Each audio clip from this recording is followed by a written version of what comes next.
नमस्कार, जी हिंदुस्तान देख रहे हैं आप। मैं हूं आपके साथ अंजीत और आज शंखनाद हो रहा है बिजनौर से। अखिलेश यादव जी ने कहा ये जिन्ना की बात कर रहे हैं, ये बिरयानी खाने पाकिस्तान जाते हैं। एक मिनट सर, मोदी जी क्यों गए पाकिस्तान बिरयानी खाने? मुनीष जी को सुन लीजिए, फिर मैं आपको आ रहा हूं। दंगे का जवाब ये है, इस भारतीय जनता पार्टी के कार्यकाल में जितनी हत्याएं पुजारियों की मंदिर की हुई है, बिजनौर में 3 हत्याएं भी नहीं है। जवाब दे भारतीय जी, हमें जवाब दे। भारतीय जनता पार्टी हिंदुओं की हत्या हो रही है सरकार में। एक मिनट, पार्टी बातचीत से किसानों को हराना चाहती थी, बातचीत कर करके किसानों को चित करना चाहती थी, लेकिन इस बार किसानों ने भारतीय जनता पार्टी को चित कर दिया है। जो ये दंगाई है, जिन्ना के अनुयायी है, ये गन्ने की मिठास को क्या समझ पाएंगे? किसान यूनियन नेता राकेश टिकैत ने आज किसान पंचायत की और गन्ना किसानों के मुद्दे उठाए। नहीं हुआ भुगतान। बहुत शुगर फैक्ट्री है कि उन्होंने सिर्फ 24% नहीं करा, 24 दिन का भुगतान करा है पिछले साल। गन्ने की चर्चा करेंगे, धान की चर्चा करेंगे, बिजली की चर्चा करेंगे, रोजगार की चर्चा करेंगे, सब चर्चा करेंगे। बिजनौर के सियासी समीकरण की बात करें तो यहाँ विधानसभा की 8 सीटें हैं। 2017 में बीजेपी ने 6 सीटों पर कब्जा जमाया था, जबकि 2 सीटों पर एसपी को जीत मिली थी। लेकिन उपचुनाव में एसपी ने नूरपुर सीट भी बीजेपी से छीन ली थी। तो शंखनाद में जो हमारे साथ खास मेहमान है उनसे आपका परिचय करवा दें, क्योंकि जेपी नड्डा ये कह रहे हैं कि हम बात गन्ना किसानों की करते हैं, लेकिन अखिलेश यादव बात जिन्ना की करते हैं। गन्ना किसानों की बात होनी चाहिए, लेकिन बीच में वो जिन्ना को ला रहे हैं। मेरे साथ कुंवर भारतेंदु जी हैं, पूर्व सांसद हैं, भारतीय जनता पार्टी के नेता हैं, सीनियर लीडर। बहुत बहुत स्वागत है सर आपका। इसके अलावा मेरे साथ आपको बता दें कि मुनीष त्यागी जी हैं मेरे साथ, कांग्रेस के नेता हैं, वरिष्ठ नेता हैं। आपका भी बहुत बहुत स्वागत है सर। मेरे साथ जावेद राइन साहब है, नेता समाजवादी पार्टी। आपका भी बहुत बहुत स्वागत है। और मुनीष त्यागी साहब, आपका भी बहुत बहुत स्वागत है मेरे साथ। जो बात तो और किसानों की बात पूरा देश जानता है। किसान पिछले 2 वर्षों में जो किसानों की हालत हुई है वो पूरा देश जानता है। किसानों के साथ कितनी बड़ी अत्याचार किया इस सरकार ने, भारतीय जनता पार्टी ने। सिर्फ किसान का एक मुद्दा बना करके आपने जो बिल वापसी लेकर के क्रेडिट लेना चाह रहे आने वाले 2022 के चुनाव में, पिछले 2 वर्षों से भारतीय जनता पार्टी के लोग कहां सो रहे थे? क्यों किसानों के अब इसका जवाब तो देंगे कुंवर बात बताइए, कहां सो रहे थे आप लोग इतने दिनों से? क्योंकि सवाल बार बार उठ रहा है। सभा किसानों को नहीं दिया था जो कि योगी सरकार ने दिया है। आपका सवाल या इन्होंने सुना नहीं या जान के टाल रहे हैं। ये जिन्ना की बात क्यों उठा रहे हैं? जो हिंदुस्तान में मुसलमान रह रहा है वो इस वजह से रह रहा है क्योंकि उसने हिंदुस्तान चुना, वो पाकिस्तान नहीं गया। ये जिस आदमी ने इस देश के टुकड़े कराए, ये उससे उनकी तुलना क्यों कर रहे हैं? हिंदुस्तान का मुस्लिम राष्ट्रवादी। तभी मैं जवाब दे रहा हूं। देखिए बिना हंगामे के मैं जवाब दे रहा हूं। सभी लोगों से शांति व्यवस्था बनाए रखें और इसका जवाब बहुत शांतिपूर्ण दूंगा। आपका कहना यह है कि अरे मैं तो आपसे कह रहा हूं, मैं तो राम जी का वंशज हूं। आप राम जी के नाम पे मॉब लिंचिंग कर रहे हैं उन मुसलमानों की जो देश छोड़ के जाना चाहते थे, लेकिन आपकी वजह से, आपके एतमाद पर 95% हिंदुस्तान की सेकुलर जनता को मैं माननीय एमपी साहब से एक बात पूछना चाहता हूं। इस पृथ्वी पर कहीं हिंदुस्तान नाम का कोई देश हो तो हमें बताइए। इस पृथ्वी पर केवल भारत देश है। भारतीय जनता पार्टी हिंदुस्तान और मुस्लिमतान के नाम पर इस देश को लूटना चाहती है। उसने ये बताइए सर, आपसे सवाल था ये कि आप धर्म की राजनीति कर रहे हैं।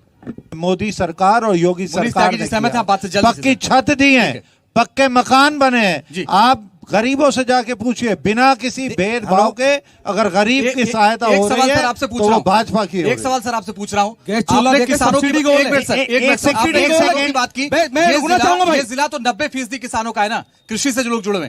भाई कानून वापसी लेना था तो पहले ले लेते ना, क्यों छोड़ दिया था उनको बॉर्डर पर? अगर कानून वापस लेते पहले ही। बहुत साफ सी बात है, प्रधानमंत्री अगर कानून गलत थे तो लागू क्यों किए? 7-8 महीने क्यों लगाए? एक मिनट जरा ये जवाब दो, फिर मैं आपके पास ही आ रहा हूँ। आप ही गैस सिलेंडर के ऊपर पूछना चाहता हूँ। बिल्कुल, गैस सिलेंडर दिया लेकिन सब्सिडी आपसे भी पूछूंगा, सबसे पूछूंगा। सब्सिडी खा गए। एक मिनट रुकिए, इनको सुन लीजिए, फिर मैं आपके पास आ रहा हूँ। क्योंकि मेरा सवाल ये था, 1 साल से किसान वहां बैठे थे, पहले ले लेते, वापस आ जाते, कोई दिक्कत ही नहीं होती। माननीय प्रधानमंत्री जी, माननीय मोदी जी ने ये कहा है कि ये कहीं हमारी तपस्या में कमी रही कि हम इन कानूनों के फैसले इन कानून बता नहीं पाए, किसानों को समझा नहीं पाए। अब कानून इस वजह से वापस लिए गए हैं क्योंकि हम कुछ लोगों को इनके लाभ समझा नहीं पाए। इसमें जिन्होंने भी कानून पढ़े हैं, और मोदी जी और पूरी सरकार बार बार कहती रही कि कानून का वो कौन सा लफ्ज है जिस पे आपको एतराज है, हम लफ्ज बदल देंगे, वो कौन सा अनुच्छेद है उसे बदल देंगे, वो कौन सा कानून है उसका नाम तो बताइए, वो बदल देंगे। मगर जब यूनियन के द्वारा कोई भी नहीं बताया गया तो फिर कानून ही वापसी लिए गए। शायद आपने नहीं पढ़ा, आप मुट्ठी पर किसानों की बात करते थे, आप खालिस्तान बताते थे, आप ये कहते थे आप तपस्या में कहीं वो हो गया। अगर आपके कानून गलत थे तो आपने 7-8 महीने तक, 1 साल 28 दिन हो गए किसानों को वहां पे तड़पाया आपने, और अगर सही थे तो आपने वापस क्यों लिए? अगर बताइए रायन साहब। देखिए, मैं तो अभी चिन्ना की और देखिए, आपसे इस सवाल का मैं जवाब देना चाहता हूं, आप शांतिपूर्वक सुने। किसी तरह का कोई हंगामा, किसी तरह की कोई बदतमीजी हर बार डिबेट में यहाँ होती है। मैं आपसे निवेदन कर रहा हूं कि जिससे भी आप सवाल करें शांतिपूर्वक करें। मैं आपसे सीधी इस सवाल का सीधा जवाब है, पिछले 5 साल भारतीय जनता पार्टी ने मॉब लिंचिंग का काम किया। पिछले 5 साल भगवान श्री राम जी जो हमारे आदर्श हैं, उनके नाम पे मुसलमानों की मॉब लिंचिंग की गई। कहां गए थे मीडिया वाले आप लोग? आपने क्यों नहीं सवाल उठाया? आज मुसलमान को भगवान श्री राम जो हमारे आदर्श, जो प्रोग्राम जा रहा है ना, लाइव जा रहा है, जो सवाल उठा रहे हैं सीधे जनता तक जा रहा है, यहाँ के लोग भी सुन रहे हैं और पूरे देश के लोग सुन रहे हैं। बिल्कुल बिल्कुल, जो सवाल उठाएंगे सीधे जनता तक जाएगा। क्यों 5 साल मॉब लिंचिंग पे आपने सवाल नहीं उठाया? बात गन्ने की है तो बिलाई मिल का भुगतान अगर कोई करा दे इस सरकार में। सांसद जी ने एक बात कही थी, भुगतान की बात। भुगतान सांसद जी ने एक बात कही थी कि अखिलेश यादव कितना छोड़ के गए थे, आगे ये कितना छोड़ के जाएंगे? बताइए सर, आपसे ही सवाल है। भुगतान कह रहे हैं कि भुगतान तो करा दीजिए कम से कम। 1.5 साल का भुगतान नहीं हुआ था, अब ये 1 महीना 1.5 महीने का भुगतान नहीं हुआ है। माननीय सांसद जी, कितने दिन का? सर, मिल का नहीं आया अभी, तारीख बता दीजिए ना। बिलाई का नहीं आया। देखिए, तारीख बताइए, कौन सी तारीख का? कहीं नहीं आया बिलाई मिल का। 15 नवंबर मिल का पिछले साल का नहीं हुआ। चौधरी अजीत सिंह ने उसका विरोध करेंगे, भुगतान नहीं होगा। ये सबसे बड़ी पॉलिटिकल इशू है। अगर रायन साहब मैं आपके पास आ रहा हूँ, एक एक करके बोलेंगे ना, मैं बताता हूँ। आपने क्लियर किया, आपने क्लियर किया। इनको दुख ये है कि सपा के कार्यकाल में जो योजना शुरू हुई उसका ये विरोध करेंगे, ये विरोध करेंगे, अंडर डायल को बदलेंगे, 112 करेंगे, ये सारी चीजों का शिलान्यास करेंगे, नंबर बदलेंगे, नाम बदलेंगे। रिकॉर्ड आपका सवाल है, जो आने वाला भुगतान है उसका भी एक एक पैसा दिया जाएगा। लोन सैंक्शन हो गया है, सॉफ्ट लोन दे दिया जाएगा मिलों को, और पैसा एक एक किसान का भुगतान किया जाएगा। तभी होता है जब सपा सरकार क्यों होती है, तभी दंगा क्यों होता है, तभी न्याय व्यवस्था क्यों चरमराती है। दंगे वाले लोग सत्ता में हैं तो दंगा कैसे होगा?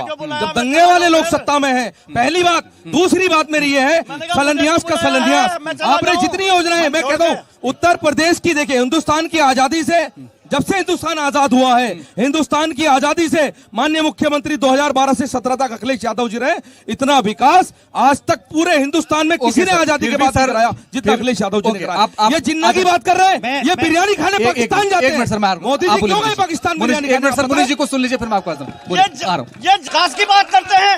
इन्होंने सब कुछ बेचने का काम किया है, इन्होंने एयर इंडिया को बेचने का काम किया है, इन्होंने हवाई अड्डे को बेचने का काम किया है, इन्होंने रेलवे को बेचने का काम किया है, इन्होंने लाल किले को बेचने का काम किया है जो 18 करोड़ कमाई देता था, आज इन्होंने 5 करोड़ में बेचने का काम किया है। इन्होंने सिर्फ पत्थर बदलने का काम। एफआरपी ला रहे थे, एफआरपी का विरोध किया गया था, सरकार किसी की भी रही हो।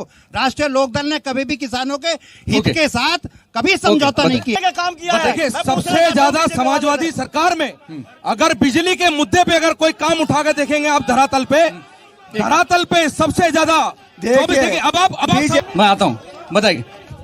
टीटी का पेपर ही कैंसिल हो गया। पेपर कैंसिल हो गया भाई साहब, वो वाला। सर मेरा सवाल एक बड़ी खबर आ रही है, पहले वो बताते हैं आपको। असदुद्दीन ओवैसी ने बीजेपी और समाजवादी पार्टी पर जबरदस्त हमला बोला है। इस वक्त की बड़ी खबर आपको बता दें, असदुद्दीन ओवैसी ने भारतीय जनता पार्टी और समाजवादी पार्टी पर बड़ा हमला बोला है। कानपुर में उनकी रैली थी और इस दौरान उन्होंने कहा आजम जेल में अखिलेश आजाद क्यों हैं? तो ये सवाल, ये ये सवाल उठाया है, ये सवाल उठाया है।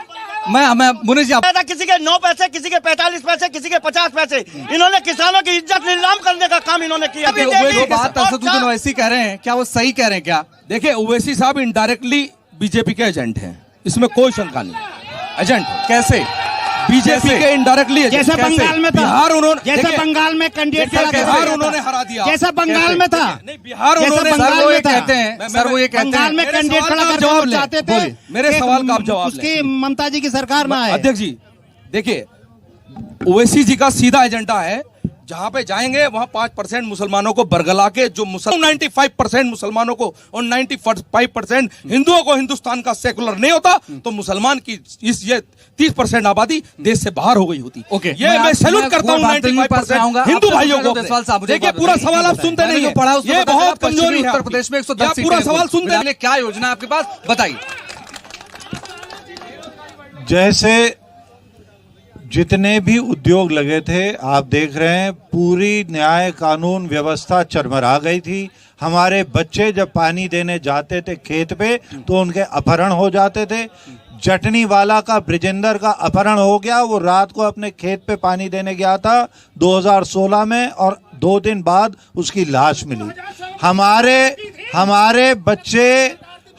बच्चे अपने गांव में, अपने खेत में सुरक्षित नहीं थे।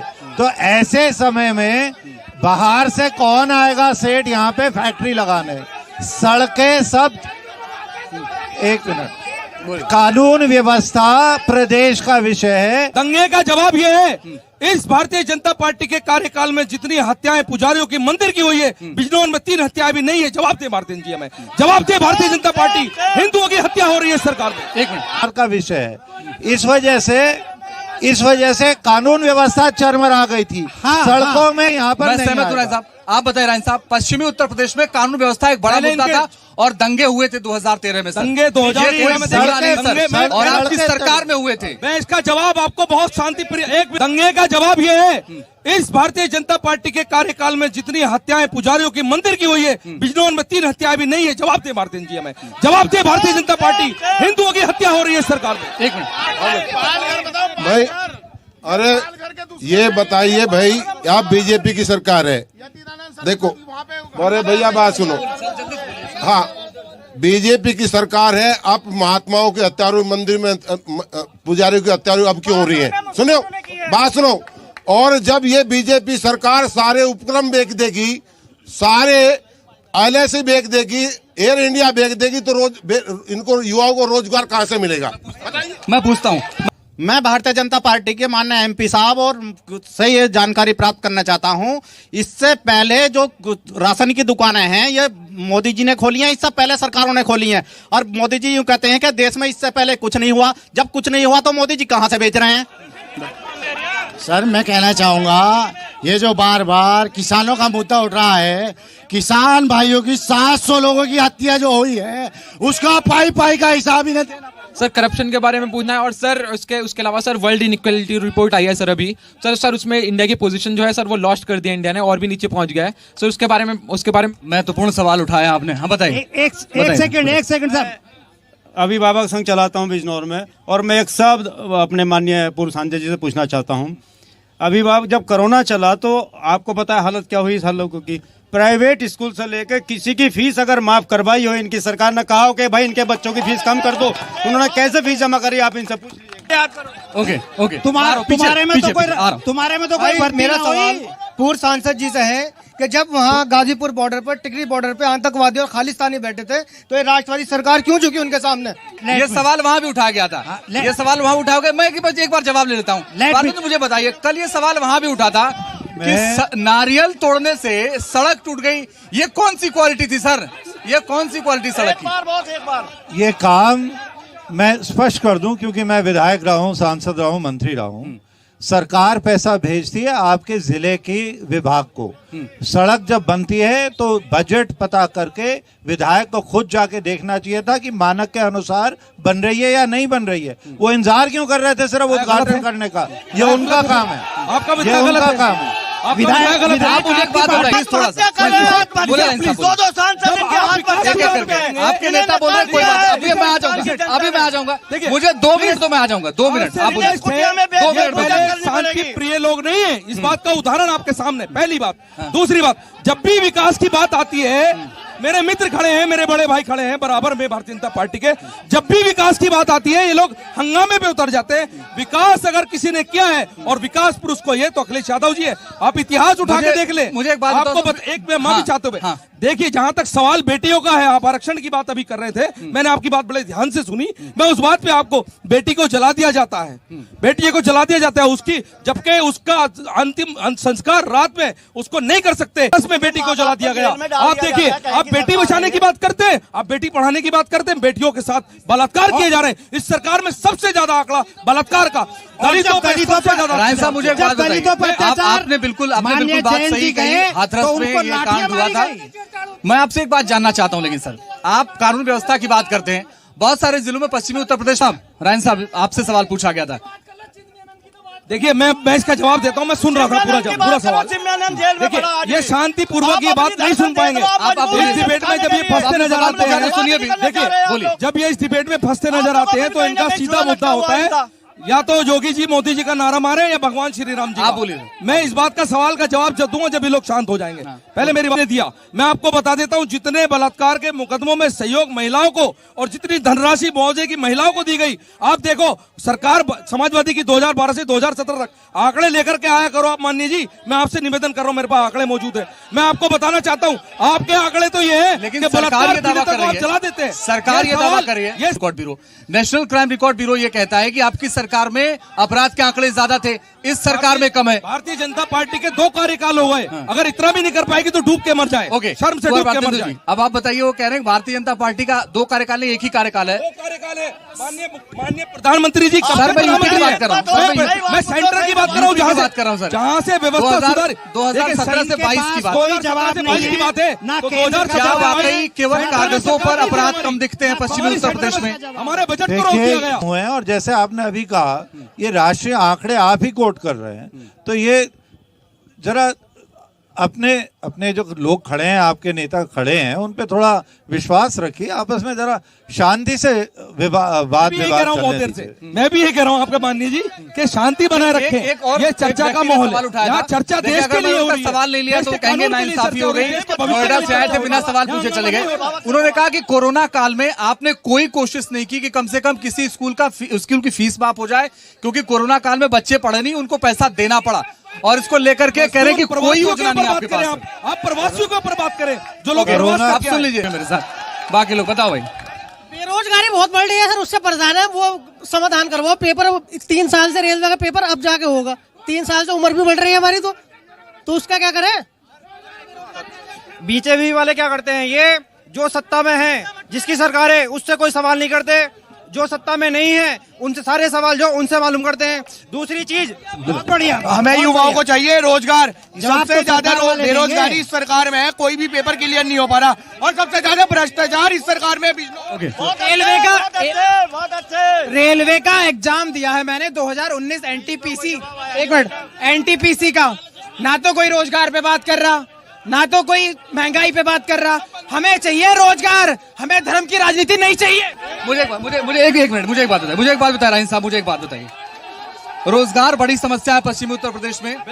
आप मुझे अगर ये बता पाए कि 2012 से लेकर 17 तक आपने रोजगार के लिए क्या किया था, और 2022 के बाद आपकी क्या योजना अगर आए सत्ता में तो जल्दी से। सर देखिए, बेरोजगारी भत्ता अगर किसी को दिया, सर महंगाई भत्ता रोजगार नहीं होता है। आप महंगाई भत्ता को रोजगार मानते हैं। बेरोजगारों के लिए देखिए 72,000 भर्ती समाजवादी पार्टी ने निकाली, बहुत सारी योजनाएं रोजगार के।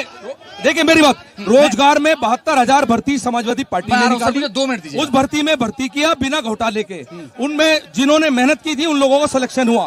भारतीय जनता पार्टी के कार्यकाल में टेट का पेपर बच्चों ने किया और उसको लीक कर दिया गया। मैं आपके सामने पूछ रहा हूं सर, मैं आपके सामने पूछ, मुझे बताइए सर भारतेंदु जी, पिछले 6-7 एग्जाम हुए, सारे पेपर लीक हो गए उत्तर प्रदेश में, कौन सा रोजगार दिलाएंगे सर अगर पेपर ही ऐसे लीक होता रहा तो? बिल्कुल निष्पक्षता से एग्जाम हो रहे हैं और भर्तियां हो रही हैं, पिछली सरकार में सिर्फ सफाई में भर्तियां होती थी। अब गलत कह रहे हैं। अनुसूचित आप गलत जाति कह रहे हैं। पहले आंकड़े के उठा के देखें। अनुसूचित आप जाति गलत कह रहे हैं। आंकड़े के उठा के देखें पहले आप आंकड़े उठा के देखें। की स्कॉलरशिप कैंसिल कर दी। स्कॉलरशिप कैंसिल कर दी। चाहिए मंदिर मस्जिद नहीं चाहिए गुरुद्वारा, और ये युवा लोग चाहते हैं 2 रोटी का सहारा। सांसद जी रोजगार की बात करिए, आप हिंदू मुसलमान की बात करते हैं, जब आपके विकास की बात मुझे एक बात बताओ प्रवीण देशवाल, मैं एक सवाल सर आपके नेता से एक सवाल पूछ लूं। तो है सर, आप ये आरोप लगाते रहे कि भाई भ्रष्टाचार है भर्तियों में, तमाम चीजों में, तो कह रहे हैं जांच करा लेते क्लियर हो जाती। इतनी दिक्कत क्या थी आपको? ना गोमती रिवर फ्रंट की जांच हो पाई, अपनी सड़कों की जांच नहीं हो रही है। सड़क पर नारियल फोड़ दी, सड़क टूट गई। आप ही बता रहे थे कि एक सीट रह गई, वो इसी वजह से रह गई है। और सपा जनता ने इस वजह से इन्हें जनता ने हटा के और पूर्ण सांप्रदायिकता फैलाने की वजह से जनता भागी। 325 सड़कों पे टोल भी तो देते हैं सर, जो सड़क बन रही है उसका पैसा दे तो रहे हैं। मेरा सवाल कुंवर जी से है कि ये इतने टाइम तक सांसद भी रह चुके हैं और विधायक भी रह चुके हैं, लेकिन ये सिर्फ हमेशा चुनाव के वक्त ही क्यों नजर आते हैं? एक मिनट हमारे माननीय एमएलए साहब 4.5 साल खाते हैं, 5 महीने बचे तो घर से बाहर निकल जाए। कल चुनावी नारे हैं, इन्हें भी पता है इस पूरे जिले में कांग्रेस ना एक सीट जीती ना जीतेगी। कांग्रेस की स्थिति बिल्कुल बिगड़ गई है। हम सब यहाँ जितने लोग खड़े हैं वो सब जानते हैं इस बात को। फिलहाल बहुत बहुत शुक्रिया आप सबका हमारे साथ जुड़ने के लिए, आप सबका शुक्रिया हमारे साथ जुड़ने के लिए। शंखनाद में बिजनौर से फिलहाल के लिए बस इतना ही, लेकिन आगे भी जारी खबरों का सिलसिला आप देखते रहिए जी हिंदुस्तान।